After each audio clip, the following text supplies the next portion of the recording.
صباح الخير او مساء الخير. دايما لما الواحد بيشوف حاجه حلوه بيحب يقول بجد انا سعيده جدا جدا ان النظافه ابتدت تبقى في كل الاماكن. يعني انا كنت في الوقت ده اجي البحيره الاقي مثلا حتى بحكم عوامل التعريه او المد والجزر بتاع البحر، كل الحاجات القاذورات بتاع البحر تدخل البحيره وتبقى مرميه في كل حته وبتاع. بصوا يا جماعه انا هنط في الميه كمان 10 دقايق بهدومي، مش هقدر انزل بحاجه تانية لان طبعا هي خصوصيه وبرايفسي وكل حاجه، بس انا ما اقدرش اعمل غير كده لان مش عايزه اقول لكم الميه عامله زي الكهرمان. دي ميه الساحل الشمالي في البحيره، يعني بحيره من البحيرات اللي تعتبر البحريه، لان في بحيره شرقيه وفي بحيره بحريه. بصوا الناس عماله تصطاد. اطلع دلوقتي اجيب الشبكه بتاعتي والسناره والطعم وابتدي بقى علشان اطلع لكم الكابوريا والجمبري. شايفين الراجل اللي ورايا ده بيصطاد هناك اهو. استنى قمر انتظروني بقى بعد قليل هوريكم. طلعت حاجه ولا كسفتنا؟ طلعت سمك ولا كسفتنا؟ ما شاء الله 5 4 الا 1.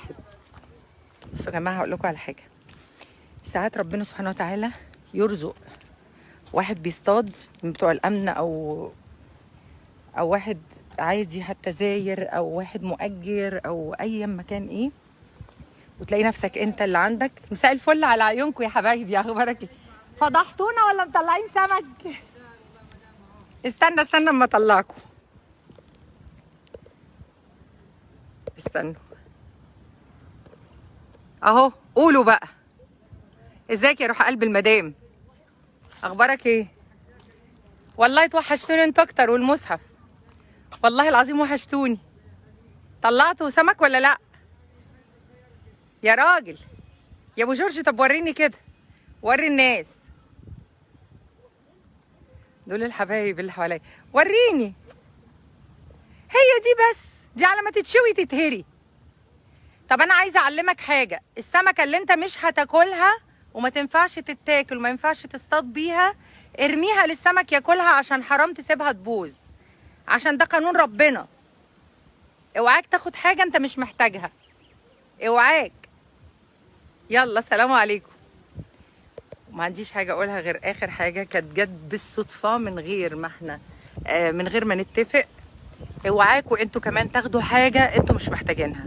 اوعاكوا حد يعزم عليكم بحاجه وتاخدوها وانتوا مش عايزينها، لان حرام لما حد ياخد حاجه استقطاع واستنطاع. اوعاكوا. اصرخ باعلى صوت واقول اوعاكوا تاخدوا حاجه مش بتاعتكوا. يا حبيبي عينيا يا روح قلبي، تعالي وانا اتصور معاك.